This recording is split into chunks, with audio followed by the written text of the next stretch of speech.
आइए शुरू करते हैं आज की कवर स्टोरी।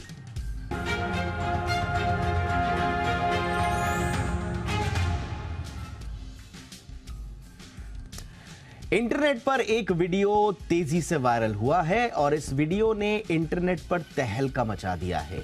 यह वीडियो जुड़ा है आपकी और हमारी फेवरेट आइसक्रीम से।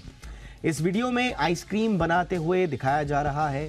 पहले आइसक्रीम का बेस बनना शुरू होता है, फिर उसे पॉप्सिकल का आकार देने के लिए सांचों में ढाला जाता है। कुछ समय तक इसे फ्रीज करने के बाद पॉप्सिकल्स को डीमोल्ड किया जाता है और यहां तक तो सब ठीक था, लेकिन जैसे ही आइसक्रीम का चॉकलेट कंपोनेंट बनना शुरू होता है, यहीं से शुरू हो जाता है बवाल। आइसक्रीम मेकिंग में यहीं से आता है एक बड़ा ट्विस्ट। गाढ़ी चॉकलेट को एक बर्तन में डाला जाता है और फिर उसमें जो मिश्रण होता है उसी से सारे इंटरनेट में बवाल मचा हुआ है। दरअसल चॉकलेट में लबालब तेल मिलाया जाता है। इस वीडियो में ऐसा दिख रहा है, तेल इतना कि लोगों के पसीने छूट रहे हैं। इस वीडियो को देखने के बाद इंटरनेट पर लोग काफी नाराज हैं। चॉकलेट लिक्विड मिश्रण में मिलाए जा रहे तेल की मात्रा को देखकर ज्यादातर लोग हैरान हैं। आप समझ सकते हैं कि इतनी बड़ी मात्रा में तेल का मिलना यह सेहत के लिए कितना खतरनाक हो सकता है। वीडियो जब वायरल हुआ तो कई तरह की हेडलाइंस के साथ वायरल हुआ। कहीं आइसक्रीम में तेल की मिलावट, वीडियो देखने के बाद आइसक्रीम खाना भूल जाएंगे टाइप बहुत तेरी हेडलाइंस के साथ ये वीडियो घर घर पहुंच गया। अब लोग ये पूछ रहे हैं कि मीठी टेस्टी बर्फ के नाम पर क्या वाकई में हम सब तेल चाट रहे हैं? क्या आखिर वाकई में आइसक्रीम में तेल की मिलावट होती है? आइसक्रीम में तेल के घालमाल की सच्चाई क्या है? लोग ये पूछ रहे हैं। तो बात दरअसल यूं है कि मामला आइसक्रीम बनाम फ्रोजन डेजर्ट का है। आइसक्रीम यानी दूध के उत्पादों से बना हुआ बर्फ का गोला और फ्रोजन डेजर्ट यानी कि वनस्पति ऑयल से बना हुआ प्रोडक्ट। दरअसल इस आइसक्रीम को फ्रोजन डेजर्ट कहा जाता है। वो आइसक्रीम, हालांकि दोनों अलग अलग चीज है, लेकिन आपकी समझ के लिए हम बता रहे हैं, जो आइसक्रीम खाने में बिल्कुल आइसक्रीम की तरह लगती है, लेकिन ये दरअसल मिल्क फैट से नहीं बनी होती, वेजिटेबल फैट से तैयार होती है। ये फ्रोजन डेजर्ट कहा जाता है। एक अनुमान के मुताबिक भारत में फ्रोजन डेजर्ट खाने वाले लोगों की संख्या लगातार बढ़ती जा रही है और ये फ्रोजन डेजर्ट के धंधे में हर कोई क्यों उतरना चाह रहा है, जरा बिजनेस के पॉइंट ऑफ व्यू से इसको समझिए। देखिए, भारत में फ्रोजन डेजर्ट वाले आइसक्रीम का जो कारोबार है, या सिर्फ फ्रोजन डेजर्ट ही अगर कहें तो फ्रोजन डेजर्ट का जो कारोबार है वो 25,000 करोड़ रुपए तक का है। ये 2022 के आंकड़े हैं। यही नहीं, अगले 5 सालों में यानी कि 2028 तक इसके 2 गुने यानी कि 50,000 करोड़ रुपए होने का इसका अनुमान है। इतना बड़ा मार्केट हो जाएगा और यही वजह है कि इस कारोबार में हर कोई हाथ आजमाना चाहता है। ये पूरा विवाद कोई नया नहीं है, ये पुराना विवाद है। 2011 में पहली बार ये विवाद तब शुरू हुआ था जब food safety and standards authorities of India यानी कि फसाई ने ये नियम बनाया था कि जो कंपनियां वेजिटेबल फैट का इस्तेमाल कर रही हैं वो अपने प्रोडक्ट पर आइसक्रीम नहीं लिख सकती। मामला इतना बढ़ा कि इसमें देश की बाद में 2 बड़ी कंपनियां अमूल और HUL की कंपनी क्वालिटी वॉल्स कोर्ट तक चले गए। फिर कोर्ट ने आखिरकार फैसला ये सुनाया और कहा कि आइसक्रीम के नाम पर डेजर्ट नहीं बेचा जा सकता। ये बात अलग है कि देश में आज भी आम इंसान आइसक्रीम के नाम पर फ्रोजन डेजर्ट ही खा रहा है और मिल्क मेड और ऑयल मेड, ये 2 तरह की जो आइसक्रीम है, इनके जो बुनियादी अंतर है वो भी हम आपको समझाने की कोशिश करेंगे कि इसमें कितना प्रतिशत होता है, कितना नहीं होता। तो कुल मिला के ये बहस बहुत पुरानी है, आज की नहीं है, लेकिन ये वीडियो क्योंकि वायरल हुआ इसलिए दोबारा ये विवाद पूरा सतह पर आ गया है। बातचीत करते हैं, इस वीडियो की सच्चाई जानने की कोशिश करते हैं और वाकई में आइसक्रीम वर्सेस फ्रोजन डेजर्ट का जो ये पूरा का पूरा युद्ध है, ये कितना गहरा है, कितना इंपॉर्टेंट है आम आदमी के लिए, से समझने के लिए 2 खास मेहमान हमारे साथ हैं अनुव्रत पबराई साहब, जो कि वाइस प्रेसिडेंट है IICMA यानी कि इंडियन आइसक्रीम मैन्युफैक्चरर्स एसोसिएशन। बहुत बहुत स्वागत है अनुव्रत जी आपका हमारे शो पर। और हमारे साथ हैं डॉक्टर अंशुमान कुमार, जाने माने कैंसर सर्जन है, दिल्ली से हैं। डॉक्टर अंशुमान, आपका भी बहुत बहुत स्वागत है। अनुव्रत जी, पहले आप ही के पास वीडियो को लेकर बहुत सारे दावे किए जा रहे हैं। पहले ये बताएं कि इसमें ये जो धड़ाधड़ पाम ऑयल मिलाया जा रहा है, क्या ऐसे ही बनता है? मैं अभी फ्रोजन डेजर्ट वर्सेस आइसक्रीम में नहीं जा रहा हूँ, ये जो भी जा रहा है इसको आम कंज्यूमर तो खाता ही है सर। तो क्या वाकई में इतना पाम ऑयल डलता है सर इसमें? सर पहले तो मैं ये क्लियर करना चाहूंगा कि इस वीडियो के दो एस्पेक्ट हैं जी। दो पहलू हैं। एक तो है कि ये किस कंडीशन में बन रहा है, और दूसरा है कि इसमें जो ऑयल डाला जा रहा है उसका विश्लेषण किया जाएगा जी। तो पहली बात यह है कि ये एक छोटा कारखाना है जो मेरे ख्याल से ठेला गाड़ी कुछ चलाने के लिए या एक बहुत छोटे रूप में बना रहा है, और बहुत अनहाइजीनिक कंडीशंस में ये बन रहा है। पूरा वीडियो मैंने भी देखा है और मुझे ये लग रहा है कि ये एक ब्लैक शीप जो है वो पूरी इंडस्ट्री को रिप्रेजेंट नहीं करती है। हमारे छोटे बड़े सारे मेंबर्स हैं, लेकिन आइसक्रीम बनाने का तरीका बड़े हाइजीनिक और सुचारू रूप से किया जाता है। पूरा हाइजीन का और माइक्रोबायोलॉजी का ध्यान रखा जाता है, जो कि इस वीडियो में देख के मुझे लग रहा है कि नहीं है। ये तो रहा हाइजीन का मैटर। दूसरा मैटर रहा regarding the use of oil and how much oil is to be used. इस संबंध में FSSAI जो ऑर्गेनाइजेशन है, food safety and security agency of India, authority of India, वो डिसाइड करती है रिसर्च करने के बाद और बहुत सारे एक्सपर्ट्स के साथ डील करने के बाद कि किस फूड प्रोडक्ट में क्या और कितनी मात्रा में अलाउड होना चाहिए। उन्होंने अपने रिसर्च के बाद ये सक्रिय समझा कि आइसक्रीम का जो चोकोबार है उसके अंदर ऑयल डालने की ज़रूरत है, क्योंकि जो मोटा चॉकलेट होता है या फ्रोजन चॉकलेट होता है उसको लिक्विफाई करना पड़ता है, और उसको लिक्विफाई करने के लिए ऑयल को यूज़ करना ज़रूरी है।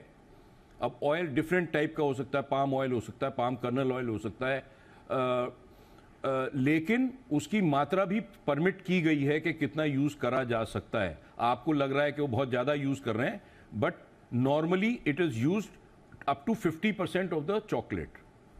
तो ये कोई अचंभे वाली बात नहीं है। 50% ऑफ द चॉकलेट मतलब आधा चॉकलेट और आधा तेल सर?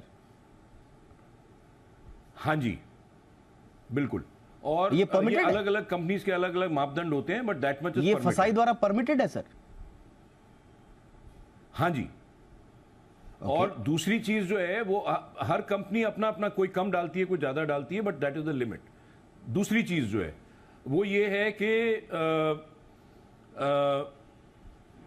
जो ऑयल है वो आज केवल चोकोबार के कवरिंग में नहीं डाला जा रहा है। आज आप घर में भी यूज करते हैं इसको, उसको इन्फेंट फूड में भी डाला जाता है, उसको बिस्किट्स में डाला जाता है, उसको कुकीज में डाला जाता है। हर प्रोडक्ट में आज ऑयल डल रहा है। नहीं, बट खाने में सर खाने में हम आधा तेल तो नहीं डालते हैं। अनुपात एक बहुत बड़ा इश्यू है, क्योंकि जो आपने मुझे बताया मैं चौंक गया इसको सुन के कि 50% ऑयल आप मिला सकते हैं, 50% चॉकलेट, वो भी सर वो फसाई के द्वारा परमिटेड है। अगर थोड़ा सा समझे। हाँ बिल्कुल सर, आप तफसील से समझाइए। चोकोबार की कवरिंग है वो 4 या 5 ग्राम की है, उसमें अगर 50% ऑयल है तो 2 ग्राम है। कितनी क्वांटिटी है वो? ये जो वीडियो में आप समझ रहे हैं? नहीं, अभी देखिए सर, 2 ग्राम 5 ग्राम में बात नहीं करते हैं। एक चोकोबार के ऊपर कवरिंग 5 से 6 ग्राम की डलती है सर। 2 ग्राम 5 ग्राम में बात नहीं करते, फिर वो छोटी चीज लगने लग जाती है। हम बात करते हैं जैसे वीडियो में, क्या अगर आप जो बता रहे हैं तो वीडियो में तो ऐसा लग रहा है कि बिल्कुल सही अनुपात में मिलाया जा रहा है। आधा चॉकलेट मिला रहे हैं और आधा ये पाम ऑयल मिला रहे हैं, तो क्या यही अनुपात है? भाई साहब, आज आप एक समोसा खाते हैं उसमें 50% ऑयल होता है।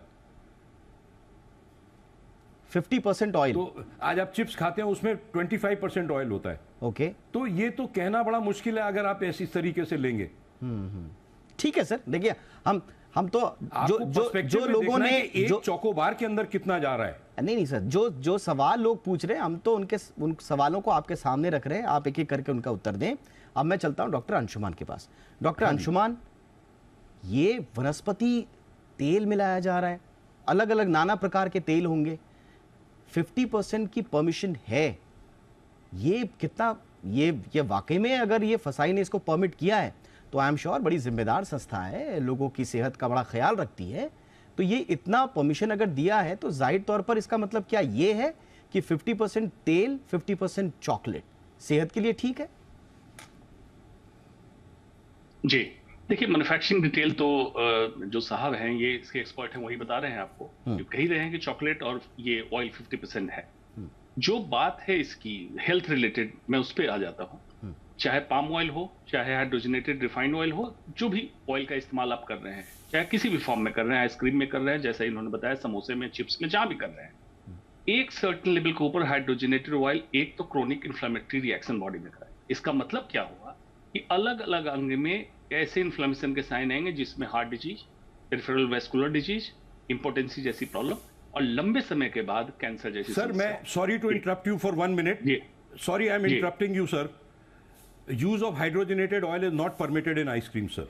So please do not discuss that. We are only talking about edible vegetable oil. समझ गया आपने एग्जांपल में समोसे बोल दिए। only edible vegetable oil is permitted. Hydrogenated oil का साहब चर्चा इसलिए हो गई कि आपने समोसे और चिप्स Is not permitted. हाँ, तो अब आ जाते हैं ऑयल में बनाने की बात कर रहा हूं मैं। Hydrogenated fat is not permitted. समझ गया। हाँ, अब आ जाता हूं उसको काइंडली नॉट परमिट इसमें। हाँ जी जी जी। तो जहां पाम ऑयल की जो बात आ गई, अब ये जो आप परमिशन की बात कर रहे हैं, palm oil again saturated fat है और इसका एक सर्टेन अमाउंट के बाद इसका भी हेल्थ इंपैक्ट उतना ही है जिसमें obesity, diabetes, hypertension, heart disease और कैंसर जैसी एस्टैब्लिश बीमारियां इससे लिंक की गई हैं। इसमें कोई दो मत। अब ये दर्शक और जो कंज्यूमर है उनको सोचना पड़ेगा कि किस लेवल तक combined total calculated oil in a day लेते हैं। चाहे आपका फ्राइड आइटम खा रहे हो, आइसक्रीम खा रहे हो, जो भी खा रहे हो, ये आपको जज करना। बिल्कुल। अच्छा, ये बात वाकई में मेरा एक सवाल है आपसे। हाँ, एक मिनट। क्या अनुव्रत जी, बटर और घी ओबेसिटी नहीं कॉज करता है? अनुव्रत जी एक मिनट आते हैं धीरे-धीरे। बटर और घी ओबेसिटी नहीं कॉज करता है? क्या वो हार्ट डिजीज नहीं कॉज करता है? बिल्कुल करता है। इसी चक्कर में तो हाइड्रोजनेटेड ऑयल जो है वो that is harmful for oil. चलिए आप बात चर्चा मैंने कर दी थी। हाइड्रोजनेटेड ऑयल की चर्चा इसी के लिए कर दी थी मैंने पहले ही। आप बेवजह पाम ऑयल को प्रोटेक्ट ना करें। पाम ऑयल का डेंजरस है रोल तो डेंजरस है। ना सर, मैं प्रोटेक्ट नहीं कर रहा हूं। मैं ये कह रहा हूं केवल कि हर डॉक्टर ये बोलता है कि आप जो भी फैट खा रहे हैं एक मॉडरेशन में खाइए। अगर ज्यादा खाया जाएगा तो कोई भी फैट या कोई भी ऑयल हार्मफुल होगा। मैंने यही मॉडरेशन में खाया जाएगा तो बिल्कुल हार्मफुल नहीं होगा। बिल्कुल ऐसा है जनाब। मैंने यही बात कही, total calculated fat in a day. इसमें कोई एग्जैक्टली मैंने आइसक्रीम फैट की बात नहीं की, सारे फैट की बात की है। राइट? हाँ जी, तो बिल्कुल। उस फैट तो आप ये ना कहें कि आप पाम ऑयल खाएंगे तो आपको कैंसर हो जाएगा। अरे भाई मैंने ऐसा, अरे भाई कोई भी ऑयल खाएंगे या कोई भी फैट खाएंगे इट इज हार्मफुल। नहीं, लेकिन ऐसा है कि पाम ऑयल को प्रोटेक्ट नहीं कर सकते आप। इस श्रेणी से बाहर नहीं कर सकते हैं पाम ऑयल को। आपको उस श्रेणी में रखना पड़ेगा। मैं प्रोटेक्ट नहीं कर रहा हूं सर, मैं केवल ये बोल रहा हूं कि अगर आप मॉडरेशन में लेंगे, हाँ मॉडरेशन के ऊपर खाएंगे तो हेल्थ इंपैक्ट आएगा, इसमें दो मत तो नहीं आज है। अगर आपका एक चोकोबार में 2 ग्राम या 3 ग्राम जा रहा है तो बहुत मॉडरेशन में है। मेरे समझ में वो इतना ज्यादा नहीं है। जी, जो डोवाल साहब का सवाल है कि 50% आप अगर चॉकलेट में मिला रहे हैं, आपको मालूम है कंज्यूमर जो होते हैं, आइसक्रीम कंज्यूमर या फ्रोजन डेजर्ट कंज्यूमर, 1-2 खा के नहीं, उनके डेली की हैबिट में होता है। क्योंकि चॉकलेट को माना गया है ये एडिक्टिव है और चॉकलेट के चक्कर में चोकोबार खाएं चाहे जो भी खाएं, उसमें उनकी मात्रा बढ़ेगी। इसलिए अवेयर करना जरूरी है। मॉडरेशन के बियॉन्ड खाएंगे रिस्क होगा। देखिए, हम यहाँ पर ना किसी प्रोडक्ट को ना तो उसका हम किसी पूर्वाग्रह से हम उसको झुटलाने की कोशिश कर रहे हैं, उसको दोयम दर्जे का दिखाने की कोशिश कर रहे हैं। हम सिर्फ फैक्ट्स पे चर्चा कर रहे हैं कि वस्तु स्थिति क्या है। ये किसी के पक्ष लेने और पक्ष नहीं लेने का सवाल नहीं है। ना हम कंज्यूमर को इन्फ्लुएंस कर रहे हैं कि आप क्या खाएं क्या ना खाएं। ये सब कंज्यूमर तय करेगा, लेकिन कंज्यूमर को जानने का अधिकार तो होना चाहिए। अगर सवाल ये उठाए अनुव्रत जी कि क्या हम वाकई में चॉकलेट और आइसक्रीम के नाम पर तेल खा रहे हैं, ये सवाल अगर पूछा जा रहा है तो उनको उनका वाजिब जवाब मिलना चाहिए या नहीं मिलना चाहिए। यही हमारा इस मकसद है। अब हमें ये बताइए अनुव्रत जी, अब सीधे जो सवाल करते कि आप समोसा खा रहे हैं या तेल पी रहे हैं, सर उसमें 50% होता है, उसको आपको नहीं आप कौन होते हैं ये तय करने वाले कि जनता क्या खाएगी? ये तो आज ये नहीं, जनता सर जनता, अनुव्रत जी मेरी बात तो सुनिए। अनुव्रत जी उसके साथ आप गलत दिशा में ले जा रहे हैं। आप सवाल का जवाब सवाल के रूप में दे रहे हैं, सवाल का जवाब आपको जवाब के रूप में देना है। आप ये मत पूछिए कि जनता समोसा क्यों खा रही है।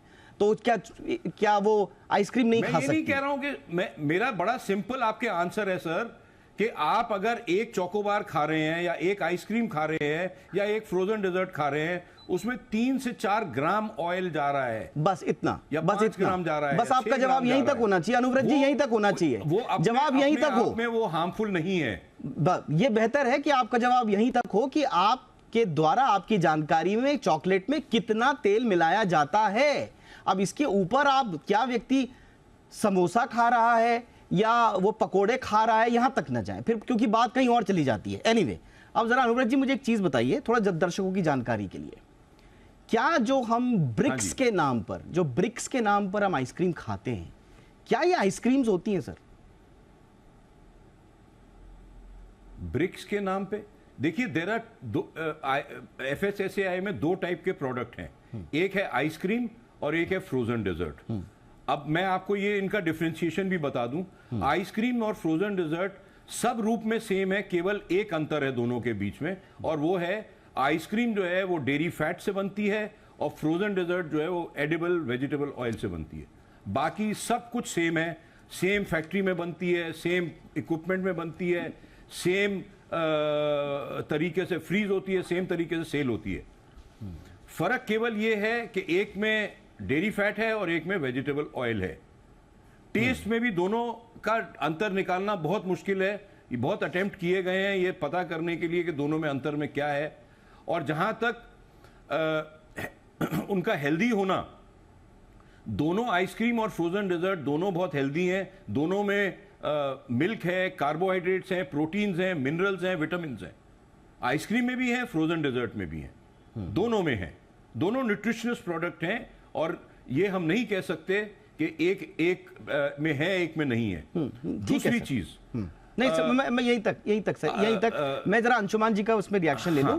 यहीं तक बात क्लियर हो गई। बात ये हुआ कि जो आप ब्रिक्स के नाम पर, जो आइसक्रीम के नाम पर जो ब्रिक्स खाते हैं, या आम लोगों की जानकारी के लिए कुछ लोग कुल्फी भी कहते हैं, कुल्फी को लोग आइसक्रीम समझ लेते हैं, वो आइसक्रीम नहीं है, दरअसल टेक्निकल भाषा में वो फ्रोजन डेजर्ट हैं, और जिनके इंग्रेडिएंट्स अलग हैं। स्वाद भले ही एक जैसे हों, इंग्रेडिएंट्स अलग हैं। तो यहां पर ये जानकारी का होना भी बड़ा आवश्यक है। इंग्रेडिएंट्स नहीं, इंग्रेडिएंट, एक इंग्रेडिएंट का अंतर है। ऑलराइट, इंग्रेडिएंट्स अलग हैं और वो परमिटेड है by FSSAI. Of course sir एक चीज मैं और यहां क्लैरिफाई करना चाहूंगा। हाँ, ये एफएसएसएआई में एक परमिटेड प्रोडक्ट है, it is a standardised product approved by FSSAI and it is found by them to be safe. ये खाने में सुरक्षित है, लोगों को खाना अलाउड है। Absolutely. एफएसएसएआई ने ये रिसर्च करके निकाला है, पूरी दुनिया में बिकता है। बिल्कुल सर, केवल हिंदुस्तान में नहीं बिकता है, पूरी दुनिया में। हमने आंकड़े रखे सर, अनुव्रत जी, हमने तो आंकड़े रखे, ऐसे ही थोड़े ना ये 12% की दर से सालाना इसमें बढ़ोतरी हो रही है। 50,000 करोड़ का मार्केट ही ऐसी थोड़ी ना बन जाएगा 2028 तक। सेफ है, तभी फसाई ने सर्टिफिकेट दिया है। ये सेहत के लिए कोई आपके लिए बिल्कुल रातों रात आपको बीमार कर देंगे, ऐसा नहीं है।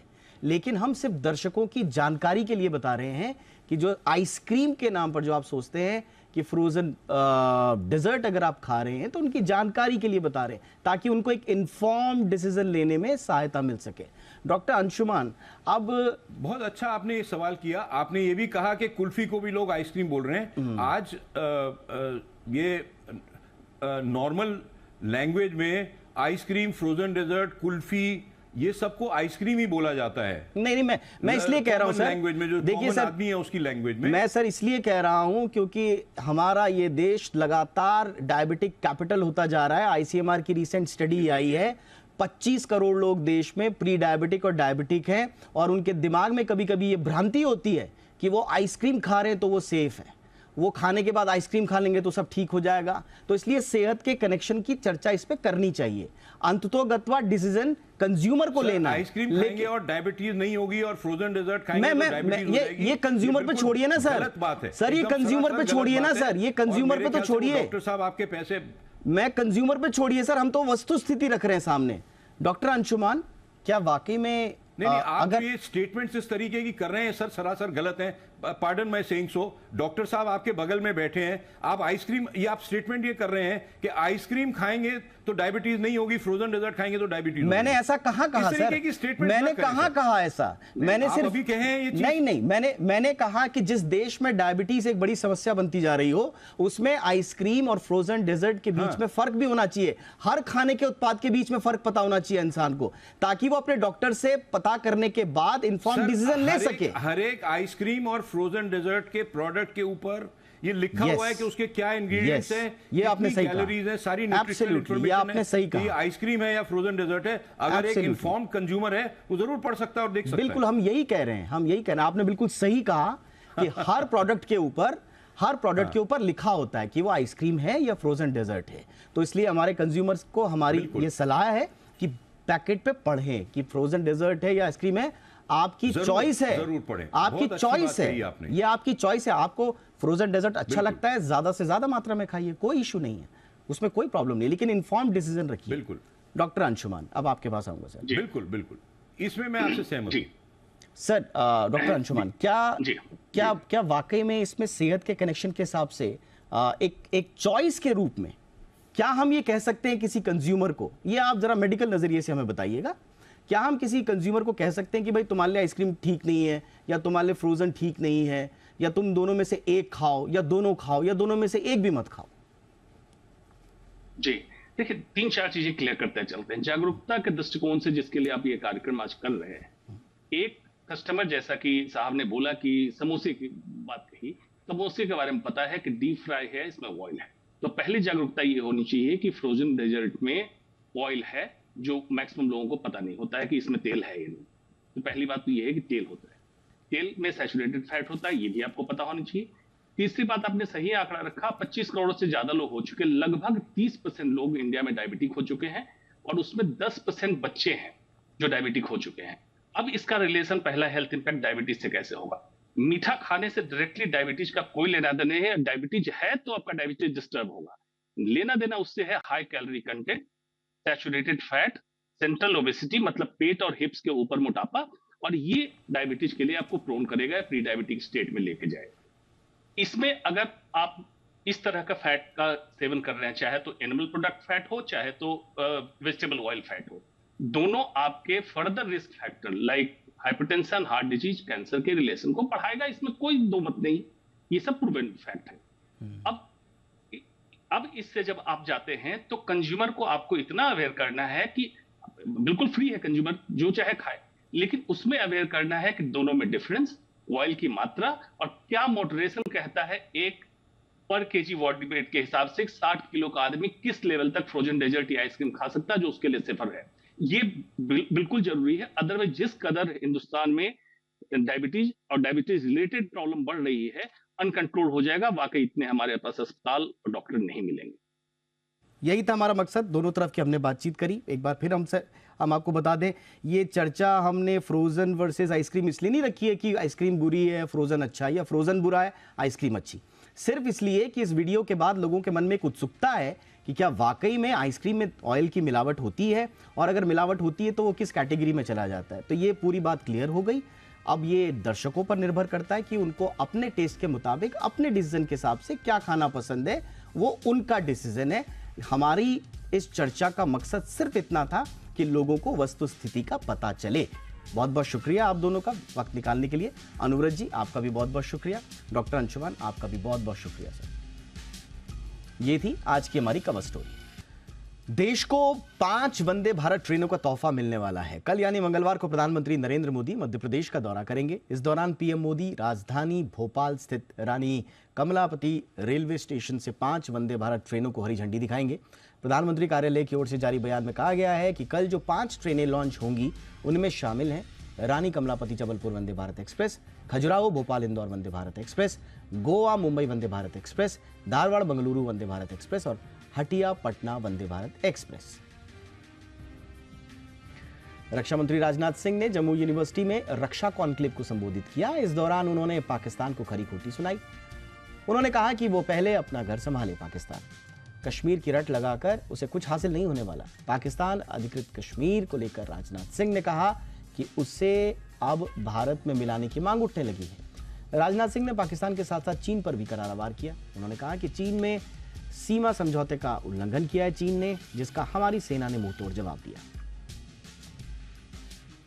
कांग्रेस में तेलंगाना के सीएम केसीआर की पार्टी बीआरएस को बड़ा झटका दिया है। पूर्व सांसद पी श्रीनिवास रेड्डी, तेलंगाना के पूर्व मंत्री जे कृष्णा राव समेत 10 नेता आज कांग्रेस में शामिल हो गए। कांग्रेस अध्यक्ष मल्लिकार्जुन खड़गे और राहुल गांधी की मौजूदगी में इन लोगों ने पार्टी का हाथ थामा। पी श्रीनिवास रेड्डी खम्मम लोकसभा सीट से सांसद रहे। रेड्डी ने वाईएसआर कांग्रेस के टिकट पर लोकसभा का चुनाव जीता था। इसके बाद ये केसीआर की पार्टी में शामिल हो गए थे। कृष्ण राव तेलंगाना की के चंद्रशेखर राव सरकार में ग्रामीण विकास मंत्री रह चुके हैं। इन दोनों नेताओं को कुछ महीने पहले पार्टी विरोधी गतिविधियों के आरोप में भारत राष्ट्र समिति से निलंबित कर दिया गया था। पश्चिम बंगाल की मुख्यमंत्री ममता बनर्जी ने बीजेपी पर जोरदार निशाना साधा। कूच बिहार में पंचायत चुनाव के लिए प्रचार के दौरान ममता बनर्जी ने कहा कि बीजेपी देश को बेचना चाहती है। उन्होंने कहा कि बीजेपी पंचायत चुनाव में अपना पहला इंजन और 2024 के लोकसभा चुनाव में दूसरा इंजन खो देगी। उन्होंने कहा कांग्रेस को बंगाल में बीजेपी की दूसरी टीम बताया। ममता बनर्जी ने कहा कि वो बीजेपी के खिलाफ महाजोता बनाने की कोशिश कर रही है और यहां महाघोट बनाया जा रहा है। दूसरी ओर कांग्रेस ने पंचायत चुनाव में ममता बनर्जी के प्रचार करने को हार का डर बताया है। कांग्रेस नेता अधीर रंजन चौधरी ने कहा कि निष्पक्ष चुनाव हुए तो टीएमसी हार जाएगी। प्रदर्शन कर रहे पहलवानों ने आंदोलन खत्म करने की घोषणा की है। उन्होंने कहा कि अब अपनी लड़ाई सड़क के बदले कोर्ट में लड़ी जाएगी। पहलवानों ने कहा कि ये लड़ाई न्याय मिलने तक जारी रहेगी, लेकिन अब सड़क पर दंगल नहीं होगा। इसकी जानकारी साक्षी मलिक, विनेश फोगाट और बजरंग पूनिया ने ट्वीट करके दी है। ट्वीट में लिखा गया है कि सरकार के साथ 7 जून को बातचीत हुई। सरकार ने पहलवानों के साथ किए वादे पर अमल करते हुए महिला कुश्ती खिलाड़ियों की ओर से महिला उत्पीड़न और यौन शोषण के संबंध में की गई शिकायतों पर एफआईआर दर्ज की। दिल्ली पुलिस ने जांच पूरी करके 15 जून को कोर्ट में चार्जशीट पेश कर दी है। पहलवानों के अचानक लिए फैसले से उनका समर्थन करने वाली खाप पंचायतों और किसान संगठनों को बड़ा झटका लगा है। मणिपुर में कुकी और मैतेई समुदाय के बीच जारी हिंसा के बीच सुरक्षा बलों का अभियान जारी है। न्यूज एजेंसी एएनआई के मुताबिक मणिपुर पुलिस और सुरक्षा बलों ने इन जिलों में पिछले 24 घंटों में 12 बंकर नष्ट किए। पुलिस ने इन्हें उग्रवादी बताया है। इस बीच मणिपुर के हालात को लेकर गृह मंत्री अमित शाह ने आज पीएम नरेंद्र मोदी से मुलाकात की। उन्होंने पीएम को 24 जून को सर्वदलीय बैठक में हुई चर्चा की भी जानकारी दी। उधर पुलिस ने बताया कि राज्य के ज्यादातर इलाकों में छुटपुट घटनाओं को छोड़ दें तो हालात सामान्य हैं। गैंगस्टर लॉरेंस बिश्नोई गैंग के खिलाफ एनआईए ने चार्जशीट फाइल की है। चार्जशीट में लॉरेंस बिश्नोई गैंग की तुलना डी कंपनी और दाऊद इब्राहिम से की गई है। एनआईए की चार्जशीट के मुताबिक बिश्नोई गैंग में 700 से ज्यादा शूटर्स हैं। इनमें 300 पंजाब से जुड़े हुए हैं। चार्जशीट में बताया गया कि सोशल मीडिया प्लेटफॉर्म के जरिए बिश्नोई गैंग का प्रचार प्रसार किया गया। बिश्नोई गैंग ने साल 2020-21 तक करोड़ों रुपए एक्सटॉर्शन से कमाए और वो पैसा हवाला के जरिए विदेशों में भेजा गया। दिल्ली में इंडिया गेट को रिंग रोड से जोड़ने वाली प्रगति मैदान टनल में लूट की वारदात सामने आई है। बदमाशों ने हथियारों के बल पर डिलीवरी एजेंट से 2 लाख रुपए लूट लिए। वो कैश लेकर कैब से गुरुग्राम जा रहा था। इस वारदात की सीसीटीवी फुटेज भी सामने आई है। सीसीटीवी फुटेज में दिख रहा है कि बदमाशों ने अपनी बाइक को कैब के सामने लगा दिया। कैब रुकने पर बदमाशों ने हथियारों के बल पर नकदी से भरा बैग लूटकर बाइक से भाग गए। दिल्ली में बिजली की दरों में बढ़ोतरी होने वाली है। दिल्ली में बिजली की दर 10% महंगी हो सकती है। डीईआरसी यानी कि दिल्ली इलेक्ट्रिसिटी रेगुलेटरी कमीशन ने दर बढ़ाने की मंजूरी दे दी है। बिजली वितरण कंपनियां बीएसईएस ने डीईआरसी के पास बिजली की दर को बढ़ाने की अर्जी लगाई थी। इसे डीईआरसी ने मंजूर कर लिया है। इस मंजूरी के बाद अब देश की राजधानी दिल्ली में बिजली महंगी हो सकती है। वहीं दिल्ली सरकार ने कहा है कि बिजली की दर बढ़ोतरी का उपभोक्ताओं पर सीधा असर नहीं पड़ेगा। ये एक सामान्य तिमाही समीक्षा प्रक्रिया है। पावर परचेज एग्रीमेंट के तहत कीमतें बढ़ती और घटती रहती हैं।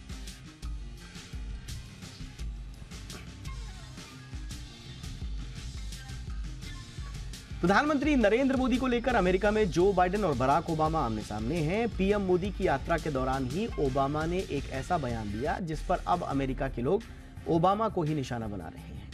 अमेरिका के पूर्व राष्ट्रपति को भारत ने भी करारा जवाब दिया है। आखिर कैसे ओबामा अपने ही घर में गिर गए, एक रिपोर्ट देखिए।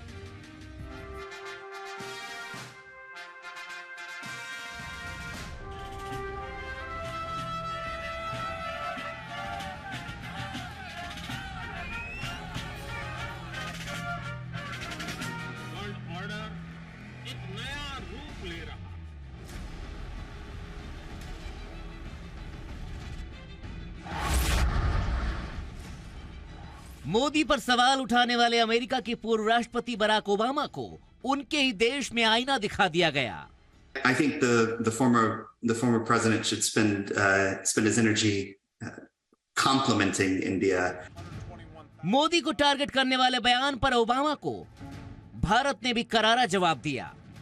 उनको अपने बारे में भी सोचना चाहिए, कितनी मुस्लिम कंट्रीज के ऊपर उन्होंने अटैक किया है, आप अच्छी तरह जानते हैं।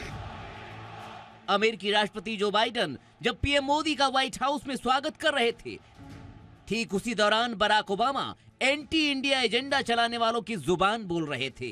बराक ओबामा ने भारत में अल्पसंख्यकों को अधिकार न मिलने का मुद्दा उठाया और इस मुद्दे पर बाइडेन की अमेरिका ने ही ओबामा को खरी खरी सुना दी।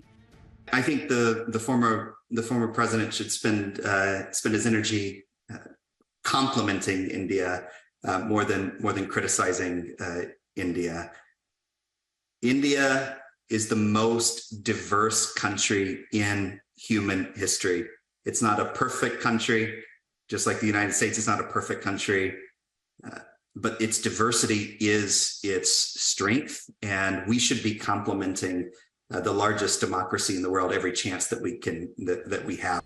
मोदी की अमेरिका यात्रा की तारीफ करते हुए खुद जो बाइडेन ने एक वीडियो ट्वीट किया है। दोनों नेताओं की दोस्ती अमेरिका और इंडिया के रिश्तों को नई ऊंचाइयों पर ले जा रही है। इस बीच ओबामा भारत में माइनॉरिटीज की सुरक्षा पर सवाल उठाकर एक अलग लकीर खींचने की कोशिश में थे, जो अब पूरी तरह से नाकाम हो चुकी है। ओबामा साहब को मैं समझता हूं कि यह बात नहीं भूलनी चाहिए कि दुनिया का अकेला देश ये भारत है। यहाँ के रहने वाले ऋषियों और मनीषियों ने भारत की सीमा में ही रहने वाले लोगों को अपने परिवार का सदस्य नहीं माना, बल्कि सारी विश्व की धरा पर रहने वाले लोगों को अपने परिवार का सदस्य मानते हुए वसुधैव कुटुंबकम का संदेश।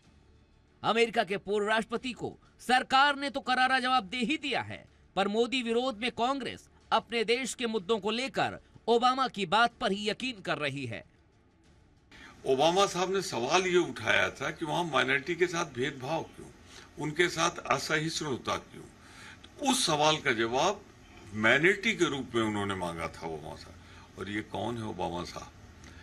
8 साल राष्ट्रपति रहे, 2 टर्म, और जिनको बड़े प्यार से कहते थे मोदी साहब मेरा दोस्त बर्राक। देश के मुद्दों पर भी विपक्ष का विदेशियों के सुर में सुर मिलाने वाला रवैया समझ से परे है, पर इतना तय है ओबामा का एजेंडा पटरी से उतर चुका है। ब्यूरो रिपोर्ट, जी मीडिया। प्रधानमंत्री नरेंद्र मोदी कल रात ही इजिप्ट दौरे से वापस दिल्ली पहुंचे, लेकिन पाकिस्तान में अब भी पीएम मोदी को इजिप्ट में मिले मेडल और सम्मान की चर्चा हो रही है। इजिप्ट ने पीएम मोदी को अपना सर्वोच्च नागरिक सम्मान दिया है और इस पर सबसे ज्यादा हाय तौबा पाकिस्तान में हो रही है। किसी पाकिस्तानी वजीर आजम को मुस्लिम देशों में ऐसा सम्मान नहीं मिलता। शहबाज शरीफ को ऐसा वेलकम मिलने की बात तो खुद पाकिस्तानी भी नहीं सोचते।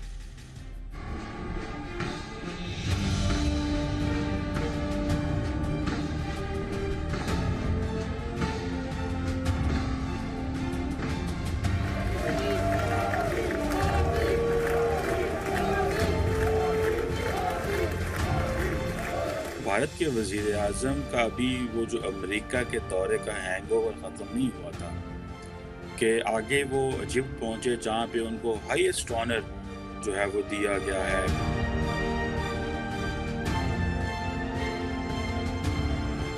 क्या वजह इस्लामिक कंट्रीज उनके साथ रिलेशन बेहतर कर रहे हैं इंडिया वालों के साथ? यार ये तो पाकिस्तान की, मैं कहता हूँ बहुत बड़ी जो है ना, ये हमारी नाकामी है।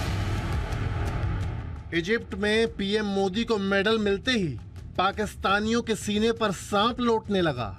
मोदी की इजिप्ट वाली तस्वीर देखते ही इस्लामाबाद में आंसुओं की बारिश होने लगी।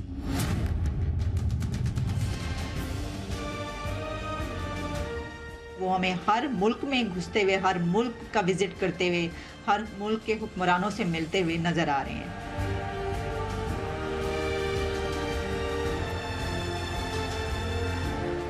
इतना बड़ा थ्रेट वाजे इन फ्रंट, वो कहते हैं ना इन योर फेस थ्रेट, कभी पाकिस्तान के साथ नहीं हुआ है। इस्लामाबाद के जख्मों पर इजिप्ट ने मानो नमक मिर्च लगा दिया। पीएम मोदी को इजिप्ट का सबसे बड़ा सम्मान ऑर्डर ऑफ नाइल मिलते ही पाकिस्तान में कोहराम शुरू हो गया। इजिप्ट में पीएम मोदी को गार्ड ऑफ ऑनर मिलने से लेकर अल हाकिम मस्जिद घूमने तक हर तस्वीर पर पाकिस्तान में 24/7 चर्चा हो रही है। मुस्लिम देश में मोदी को सम्मान मिलने का शौक पाकिस्तान भूल नहीं पा रहा। पीएम मोदी की मीटिंग इजिप्ट के राष्ट्रपति, ग्रैंड मुफ्ती, बड़ी बड़ी कंपनियों के सीईओज और यहां तक कि आम लोगों से भी हुई। भारत और इजिप्ट के रिश्ते अब बिजनेस से आगे डिफेंस और टेक्नोलॉजी में भी बढ़ने वाले हैं और भारत की यही कामयाबी पाकिस्तान को हजम नहीं हो रही। इजिप्ट की राजधानी काहिरा में पीएम मोदी को स्वागत और विदाई के समय खुद इजिप्ट के पीएम मौजूद रहे। मोदी को फुल प्रोटोकॉल मिला। इन तस्वीरों को दिल्ली से ज्यादा इस्लामाबाद में नोटिस किया गया क्योंकि पाकिस्तान के किसी वजीर आजम को ऐसा वेलकम शायद ही कभी मिला हो। अमेरिका से इजिप्ट तक की तस्वीरों में पीएम मोदी को मिली इज्जत पाकिस्तान को दिख रही है और यही शहबाज शरीफ का नया संकट है। ब्यूरो रिपोर्ट, जी मीडिया। 2024 के चुनाव में बीजेपी को चुनौती देने की विपक्ष की कोशिशों को आम आदमी पार्टी बड़ा झटका दे सकती है। केंद्र के अध्यादेश पर जिस तरह से उसने कांग्रेस पर हमला किया, उसको देखकर नहीं लगता कि वो कांग्रेस के साथ आ सकती है। कांग्रेस ने भी आम आदमी पार्टी को बता दिया है कि बात मनवाने के लिए शर्तें नहीं थोपी जा सकती। 2024 के चुनाव में पीएम मोदी के खिलाफ मजबूत मोर्चे की मुहिम को आम आदमी पार्टी का रुख बड़ा झटका दे सकता है। अरविंद केजरीवाल चाहते हैं कि कांग्रेस दिल्ली पर केंद्र सरकार के अध्यादेश पर अपना रुख साफ करे। पार्टी ने यहां तक कह दिया है कि अगर कांग्रेस अपना रुख साफ नहीं बताएगी तो वो विपक्षी पार्टियों की अगली बैठक में नहीं जाएगी। अध्यादेश पर समर्थन मांग रही आम आदमी पार्टी की ऐसी जुबान कांग्रेस नेताओं को धमकी नजर आ रही है। कांग्रेस नेता अजय माकन ने तो आरोप लगा दिया है कि केजरीवाल बीजेपी से मिले हुए हैं और जेल जाने के डर से कांग्रेस नेताओं को गाली दे रहे हैं। एक तरफ केजरीवाल जी जो हैं कांग्रेस के समर्थन मांग रहे हैं और दूसरी तरफ केजरीवाल जी राजस्थान जाकर के हमारे सबसे वरिष्ठ नेताओं में से एक जो 3 बार के मुख्यमंत्री रह चुके हैं अशोक गहलोत, उनके खिलाफ बोल रहे हैं।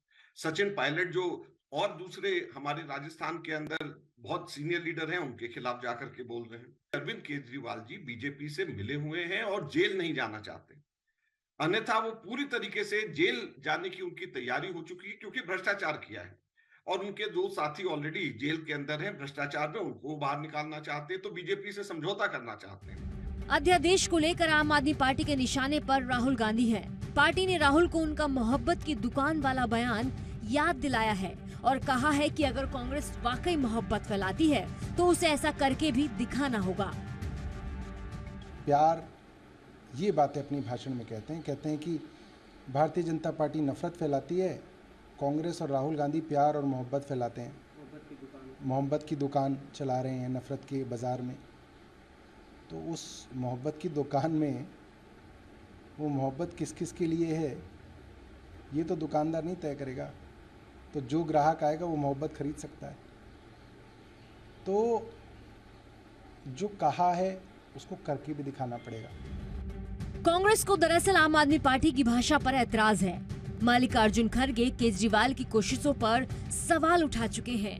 वहीं कांग्रेस महासचिव वेणुगोपाल साफ कह चुके हैं कि कनपटी पर बंदूक रखकर फैसला लेने के लिए नहीं कह सकते हैं। आम आदमी पार्टी का कहना है कि राष्ट्रीय पार्टी कांग्रेस हर मुद्दों पर एक स्टैंड लेती है, लेकिन कांग्रेस ने केंद्र के अध्यादेश पर अब तक रुख साफ नहीं किया है। कांग्रेस की यही चुप्पी उसके इरादों पर संदेह पैदा करती है। पटना में 23 जून को विपक्षी एकता के मकसद से 4 घंटे तक विपक्षी नेताओं ने मंथन किया था। इस बैठक में जब प्रेस कॉन्फ्रेंस की बारी आई तो दिल्ली के सीएम अरविंद केजरीवाल इसमें शामिल नहीं हुए। तभी से ये कयास लगाए जा रहे हैं कि विपक्षी एकता के नीतीश कुमार की मुहिम में केजरीवाल का रुख रोड़ा बन सकता है। अगर वाकई कांग्रेस अपना रुख स्पष्ट नहीं करती है तो ये देखना दिलचस्प होगा कि अरविंद केजरीवाल आगे क्या करेंगे। क्या वो मुहिम के लिए बड़ा दिल दिखाएंगे या फिर एक बार फिर से वो कांग्रेस के खिलाफ मोर्चा खोलेंगे। ब्यूरो रिपोर्ट, जी मीडिया। महीने भर से ज्यादा समय से मणिपुर में हिंसा और तनाव जारी है। अब तक 100 से ज्यादा लोगों की मौत हो चुकी है। हजारों लोग विस्थापित हुए हैं, कई घरों को आग के हवाले कर दिया गया। जिंदगी बचाने के लिए लोग राहत शिविरों में शरण लिए हुए हैं। ऐसी एक राहत शिविर पर जी न्यूज पहुंचा और उन लोगों का हाल जाना।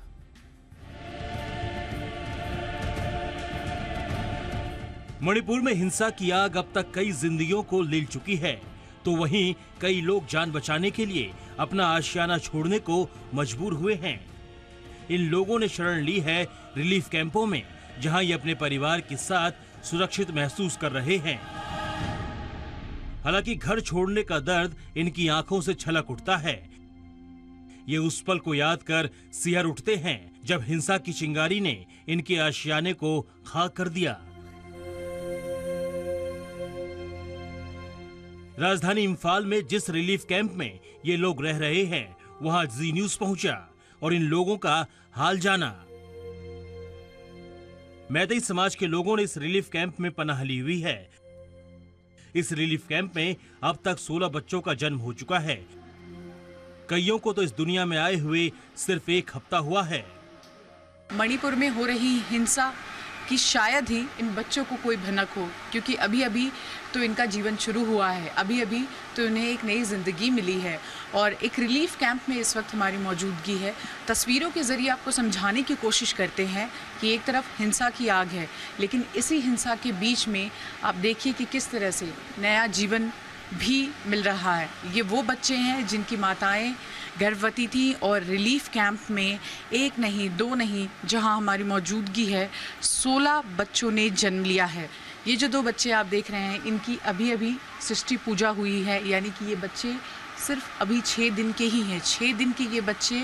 और साथ ही साथ आपको तस्वीरें कैमरा पैन करके भी कैमरा पर्सन राजेश दिखाएंगे कि यहाँ वो तमाम माएँ हैं जो हिंसा के वक्त अपना घर बार छोड़कर, अपना इलाका छोड़कर, कहते हैं जब कोई महिला गर्भावस्था में होती है तो उसे सबसे ज़्यादा एक कहें तो ख्याल रखने की ज़रूरत होती है, एक अच्छे वातावरण की ज़रूरत होती है। और ऐसे वक्त में ये महिलाएं अपना घर बार सब कुछ छोड़कर रिलीफ कैंप में यहाँ पर अपने बच्चों को जन्म दे रही हैं।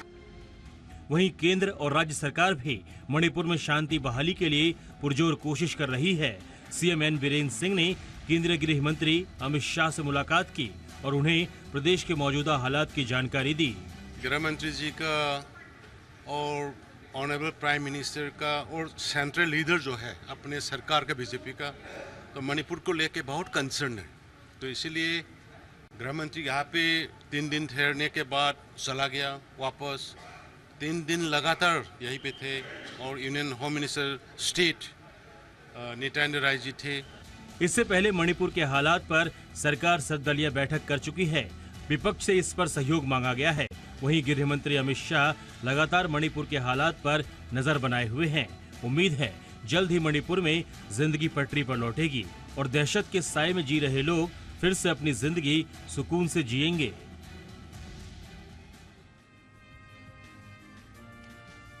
लगभग आधे भारत पे मानसून की बारिश शुरू हो चुकी है। कई जगह हालात ऐसे हैं मानो ये बारिश काफी दिनों से हो रही है। बारिश ने अपना प्रकोप दिखाना भी शुरू कर दिया है।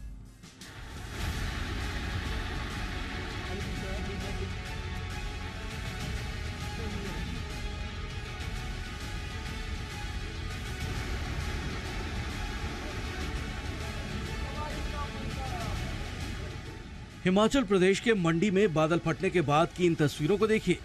एक भी शख्स अगर इसकी चपेट में आया तो बचना बेहद मुश्किल है। मंडी में ही नेशनल हाईवे 3 पर बारिश ने किस कदर कहर बरपाया है, इसकी तस्वीरें देखिए। ये वीडियो हनोगी माता मंदिर के पास की है। दूर दूर तक ट्रैफिक जाम लग गया है। पहाड़ों पर जारी भारी बारिश के बीच मौसम विभाग ने उत्तराखंड और हिमाचल प्रदेश के कई जिलों में भारी बारिश का अलर्ट जारी किया है। उत्तराखंड के नैनीताल, चंपावत, पिथौरागढ़, बागेश्वर, देहरादून, टिहरी और पौड़ी जिलों के लिए बारिश का ऑरेंज अलर्ट है। हिमाचल प्रदेश, बारिश से कांगड़ा के कई हिस्सों में जलभराव। श्री गंगानगर, तेज बारिश के बाद सड़कों पर जलभराव। रुद्रप्रयाग, अगले आदेश तक केदारनाथ यात्रा स्थगित। श्रीनगर में बारिश की वजह से लोगों को अच्छी खासी परेशानी का सामना करना पड़ रहा है। पूरे जम्मू कश्मीर में मॉनसून एक्टिव हो चुका है। कई इलाकों में तो हालात इतने बुरे हैं कि यहाँ स्कूलों को बंद करना पड़ा है। लोगों से कहा गया है कि भूस्खलन की आशंका वाले इलाकों में जाने से बचें। गुजरात के कई इलाकों में भारी बारिश हो रही है। मोडासा संभाजी हाईवे पर जमे बारिश के पानी को देखिए। यहाँ पर इतनी तेज बारिश हुई है कि हाईवे पर बने नालों में जाम हो गया। देखते ही देखते बारिश का काफी सारा पानी जमा हो गया। और अब हम आपको असम के बारपेटा की तस्वीरें दिखाते हैं। ब्रह्मपुत्र समेत इसकी सहायक नदियों का जलस्तर बढ़ने से बाढ़ की स्थिति बिगड़ती जा रही है। लोगों को अपने घर से निकलते ही 2 फीट से ज्यादा पानी मिल रहा है। कई जगह तो सड़कें डूब गई हैं। ब्यूरो रिपोर्ट, जी मीडिया। आईसीएमआर ने देश का एक चौंकाने वाला हेल्थ कार्ड पेश किया। इसके मुताबिक देश में 23 करोड़ से ज्यादा लोग या तो डायबिटीज की चपेट में हैं या प्री डायबिटिक हैं। करीब 60 करोड़ लोग ऐसे हैं जो मोटापे या फिर वजन बढ़ने से परेशान हैं। 31 करोड़ से ज्यादा लोग हाइपरटेंशन से पीड़ित हैं और इन सब की एक कॉमन वजह खराब लाइफस्टाइल है। देश की सेहत ठीक नहीं है। डायबिटीज, प्री डायबिटीज, हाइपरटेंशन और ओबेसिटी जैसी बीमारियां तेजी से लोगों को अपनी चपेट में लेती जा रही हैं। आईसीएमआर की एक ऐसी ही चौंकाने वाली रिपोर्ट सामने आई है जिसके मुताबिक देश में 10 करोड़ से ज्यादा लोग शुगर की चपेट में हैं। खतरा यहीं खत्म नहीं हुआ है। 13.5 करोड़ से ज्यादा लोगों को डायबिटीज कभी भी अपनी चपेट में ले सकता है, यानी ये लोग प्री डायबिटिक हैं। कुल मिलाकर देश की वयस्क आबादी का करीब 25% या तो डायबिटिक या प्री डायबिटिक है। ये आंकड़े देश की सेहत के लिए खतरे की घंटी है। खराब जीवन शैली, खान पान और फिजिकल एक्टिविटी में आई कमी के चलते देश का युवा तेजी से इन बीमारियों की चपेट में आता जा रहा है। यही वजह है कि आईसीएमआर ने अपने सर्वे में ग्रामीण और शहरी क्षेत्रों के 20 साल या इससे ज्यादा की उम्र के करीब 1,13,000 लोगों को शामिल किया। इसमें न केवल शुगर को लेकर आंकड़े जुटाए गए, बल्कि हाइपरटेंशन, मोटापा, निकली हुई तोंद के अलावा बैड कोलेस्ट्रॉल को लेकर भी आंकड़े जुटाए गए। स्टडी के मुताबिक 31.5 करोड़ लोग हाइपरटेंशन के शिकार मिले, जबकि 25.5 करोड़ लोगों में मोटापा पाया गया। वहीं 35 करोड़ से ज्यादा मामले बढ़ी हुई तोंद के पाए गए। वहीं हाइपर कोलेस्ट्रॉल के मामले भी 21 करोड़ के पार चले गए हैं। स्टडी में शहरी क्षेत्रों में एक वयस्क की फिजिकल एक्टिविटी औसतन महज 62 मिनट ही पाई गई।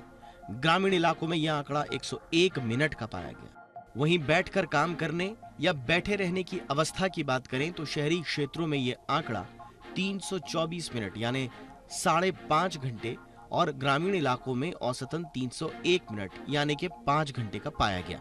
आईसीएमआर के आंकड़ों पर गौर करें तो पाएंगे कि विकसित राज्यों में शुगर का प्रकोप ज्यादा है। गोवा में जहां इसके सर्वाधिक 26.5% मरीज मिले, तो केरल में 25.5% शुगर के पेशेंट मिले। तमिलनाडु में भी यह आंकड़ा 14% से ज्यादा का पाया गया। कह सकते हैं कि कामकाजी और नौकरी पेशा लोगों में सिटिंग जॉब होने के चलते डायबिटीज का खतरा ज्यादा है। डायबिटीज के खतरों की बात करें तो इससे हार्ट अटैक, स्ट्रोक और किडनी की बीमारियां होने की आशंकाएं बढ़ जाती हैं। यही वजह है कि इन बीमारियों की दवाओं की बिक्री भी हाल ही के दिनों में काफी तेज हुई है। फार्मा ट्रैक के आंकड़ों के मुताबिक जून 2022 से मई 2023 के बीच हार्ट संबंधी दवाओं की बिक्री साल दर साल करीब 10.25% की बढ़ोतरी हुई है। वहीं इस दौरान एंटी डायबिटिक दवाओं की बिक्री के मामले में यह आंकड़ा 5.5% से ज्यादा का रहा। सांस से जुड़ी बीमारियों की दवाओं के मामले में यह आंकड़ा 18.5% से ज्यादा रहा। यानी फिजिकल एक्टिविटी कम होने के चलते लोगों की दवाओं पर निर्भरता बढ़ती जा रही है।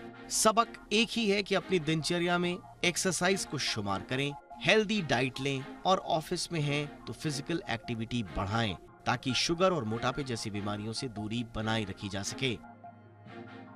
ब्यूरो रिपोर्ट, जी मीडिया। इंडिया 360 में आज बस इतना ही। इजाजत दीजिए। #ZeeIndia360 पर अपनी राय जरूर भेजें। नमस्कार।